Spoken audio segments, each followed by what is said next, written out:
নমস্কার বন্ধুরা, পিকার সংসার আর খুঁটিনাটি চ্যানেলে তোমাদের স্বাগত। আজকে আমি তোমাদের দেখাবো সাবুর পাঁপড়। আজকে তো শিবরাত্রি, অনেক বাড়িতেই তো আজকে সাবু খাওয়া হবে। তারপর সব সাবু তো লেগে যায় না, কিছু সাবু থেকেই যায়। সেইগুলো দিয়ে তোমরা কিভাবে পাঁপড় বানিয়ে নিতে পারো বাড়িতে, সেইটাই তোমাদের দেখাবো। তোমাদের দেখাই, আমি এখানে কিছুটা সাবু ভিজিয়ে রেখেছি, এবং এটা কিন্তু আমি আজকে ভিজাইনি, আমি কালকে ভিজিয়েছি। আমার 24 ঘন্টা ভেজানো হয়ে গেছে। এবার আমি তোমাদের দেখাই, আমি এখানে 1 কাপ মতন জল নিয়েছি। তার মধ্যে আমি এই ভেজানো সাবুটা দিয়ে দেবো। জলটা আমার গরম হয়ে গেছে, তার মধ্যে আমি এবার ভেজানো সাবুটা দিয়ে দেবো। আর এই সাবুটা যেহেতু আমি একদিন ভিজিয়েছি, তোমাদের দেখাই, এই সাবুটা কিন্তু খুব সুন্দর নরম হয়ে গেছে। দেখো, কোনো অসুবিধা নেই, সুন্দর নরম হয়ে গেছে। এটা কিন্তু 2-3 ঘন্টা ভেজালেও চলে, কিন্তু যেহেতু আমার অন্য কাজ ছিল বা আমি এখনই অত তাড়াতাড়ি করতে পারবো না, সেই জন্য। তবে একটা জিনিস খেয়াল করবে, সাবু ভেজানোর আগে কিন্তু সাবুটা প্রচণ্ড ভালোভাবে ধুয়ে নেবে। হ্যাঁ, ধুয়ে নিলে কি হয়, যত ভেতরের ময়লা টয়লা থাকে সেগুলো সব বেরিয়ে যায়। এবার আমি সাবুটাকে জাল দিয়ে নেব। আর এই সাবুটা আমি সামান্য একটু আন্দাজ মতো নুন দিয়ে দেবো সাবুর মধ্যে। যে যেরকম, মানে একটু নোনতা না হলে তো খাওয়া যায় না পাঁপড়। একটু নোনতা হলে তুমি ডালের সঙ্গে হোক অথবা শুধু চায়ের সঙ্গে খাও, খুব সুন্দরভাবে পাঁপড়টা উঠে যাবে, সবাই খেয়ে নেবে পছন্দ করে। এই লঙ্কা গুঁড়োটা কিন্তু আমি আমার নিজের পছন্দের জন্য দিলাম। এটা তোমাদের যে দিতেই হবে এমন কোনো ব্যাপার না। অনেকে গোলমরিচ দিতে পারে, অনেকে অন্য কিছুও দিতে পারে, কেউ কেউ কালো জিরেও দেয়। আমাদের একটু ঝাল খাবার বেশি, সেই জন্য আমি এটা দিলাম। আচ্ছা, সাবুটা জাল হোক, আবার আমি তোমাদেরকে দেখাচ্ছি। দেখো, সাবুটা জাল দিতে দিতে কেমন একটা স্বচ্ছ মতন ভাব এসে গেছে।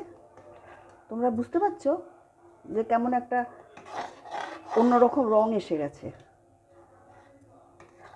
স্বচ্ছ মতন একটা ভাব এসে গেছে। সেই সাদা ইয়েটা কিন্তু নেই। হ্যাঁ, সাদা দানা দানা ভাব সেটা কিন্তু নেই, একটা স্বচ্ছ মতো ভাব এসে গেছে। এবার এই পর্যায়ে আমি এটাকে বন্ধ করে দেবো, গ্যাসটাকে বন্ধ করে দেবো। খুব একটা জাল দিতে বেশি সময় কিন্তু লাগে না, খুব কম সময়ের মধ্যেই কিন্তু এটা হয়ে যায়। এবার আমি দেখাচ্ছি বাকিটা কি করে করব। দেখো বন্ধুরা, আমি দুটো প্লাস্টিক নিয়েছি। প্লাস্টিক নিয়ে তার মধ্যে কিন্তু একটু তেল মাখিয়ে দিচ্ছি, সাদা তেল। এবার আমি হাতায় করে করে নিয়ে এই প্লাস্টিকের ওপরে একটু করে করে দিয়ে দেবো। এটা আমি যেহেতু প্লাস্টিকের ওপরে দিচ্ছি, হয়তো মাপ আমার একটু এদিক ওদিক গন্ডগোল হবে, সমান মাপের হবে না। তোমরা চাইলে কিন্তু অনেকের বাতিল চুড়ি থাকে না, অনেক বাতিল চুড়ি রেখে তার মধ্যেও কিন্তু দিতে পারো, তাহলে কিন্তু সুন্দর রকম শেপ হবে। এইভাবে আমি পাঁপড়গুলো দিয়ে নেব। আবার দেওয়ার পরে একটা দিন কিন্তু রোদ্রে রাখতে হবে।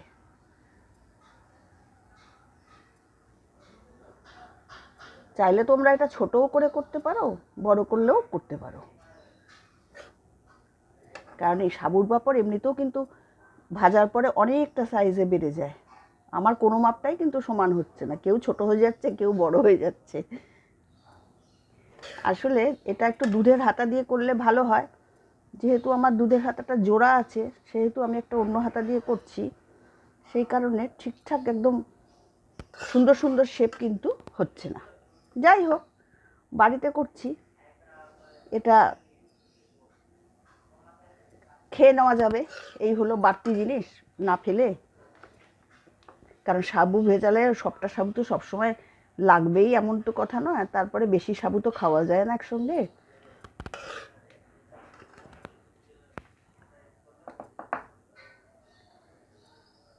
যাই হোক,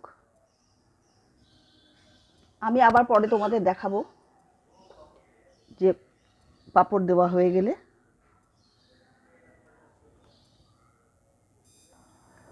দেওয়া হয়ে গেল আমার সাবুর পাঁপড়।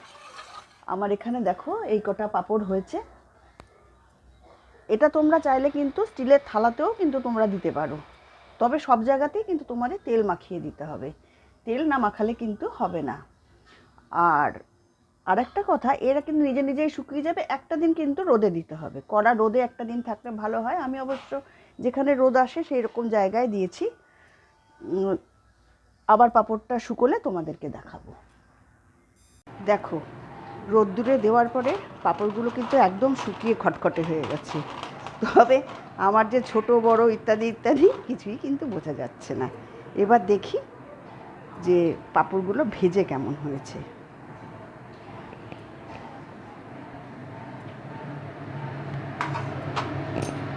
তেলটা মোটামুটি গরম হয়ে গেছে, এবার ছেড়ে দেখি যে কেমন হচ্ছে পাঁপড় ভাজা, ঠিকঠাক হলো কি না। তাহলে তোমরা এইভাবেও করতে পারবে।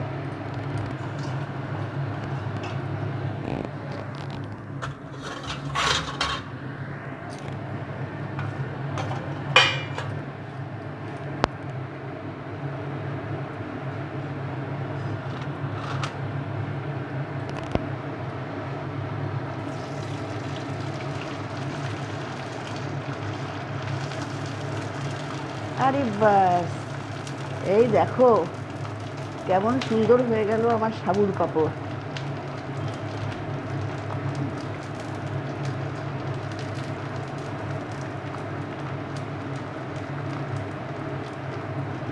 এবার একটু ভেজে তুলে কয়েকটা তারপর তোমাদেরকে দেখাই যে কেমন হয়েছে।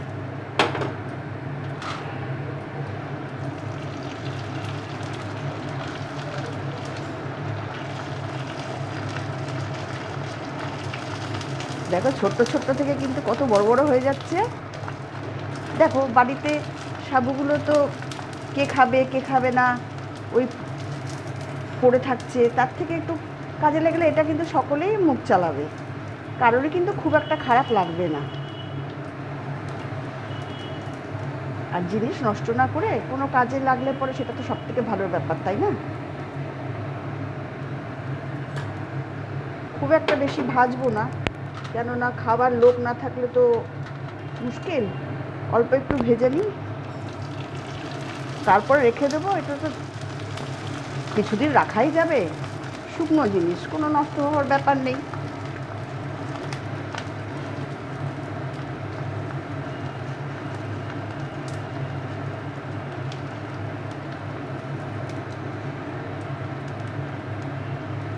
আজকে তাহলে পাঁপড়গুলো ভেজে নিই, তারপর একটু দেখাই তোমাদের পাঁপড়টা কেমন মচমচে হয়েছে। দাঁড়াও,